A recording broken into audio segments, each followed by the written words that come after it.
As hy, ek het alweer my Gonchi bande ingekry, ek en Marius, ons het nou gaan haal. Die crew is vol spoed agter my.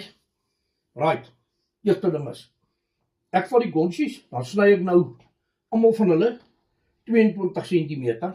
As ek hom gebind het, is hy 21 cm. Ek weet, dis 'n lang band.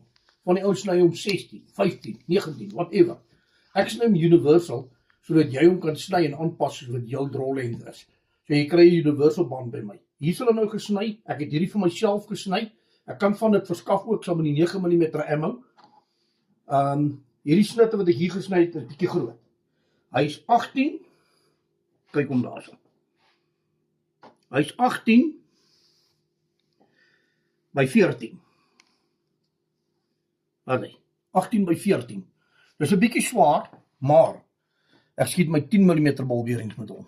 Nou, as jy wat ek doen is, ek maak so, daar's die twee bande. Jy kan sien, as jy een fout op een maak, is dit op al twee. So, dit gaan nie 'n verskil maak op niks nie. Ek sit hulle mooi gelyk op mekaar. Soos daarso. Ek koop wel nie so baie lekker saam dit nie. O ja. Dit is wat die probleem is. Voel ek sommer klaar beter. Nou, hy het gestel 14 en dan hier op waar op sy lengte wat hy daar is hy nou 18 mm. So ek sit hom netjies daar neer.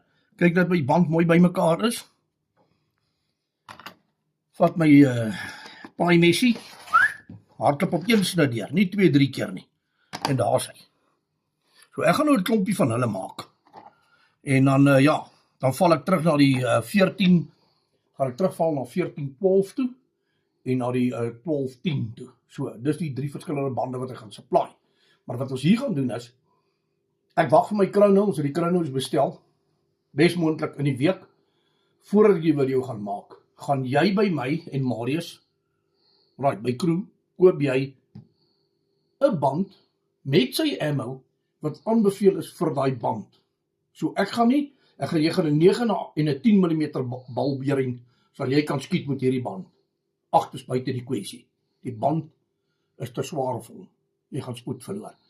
Dan gaan ons na die 14-12 toe. 14-12 is geskik vir die 8 mm, 9 mm en vir jou keramiekbal. Die beste een vir die keramiek gaan 'n 12 na 10 toe wees. Ons het reeds daar gewys voorheen met 'n video, 410 voet per sekonde. Dis blitsig. Maar ek sal weer so maak, wanneer ek die bande goed is in hulle kategories opdeel en verpak. Jy koop byvoorbeeld 5 stelle bande met 2 of 3 pakkies bolberings. Sal vir hierna wees. Maar dan weet jy, dit wat jy het, is vir die hele kietes by mekaar. Kom ons try hom. Ek is vol spoed agter hom.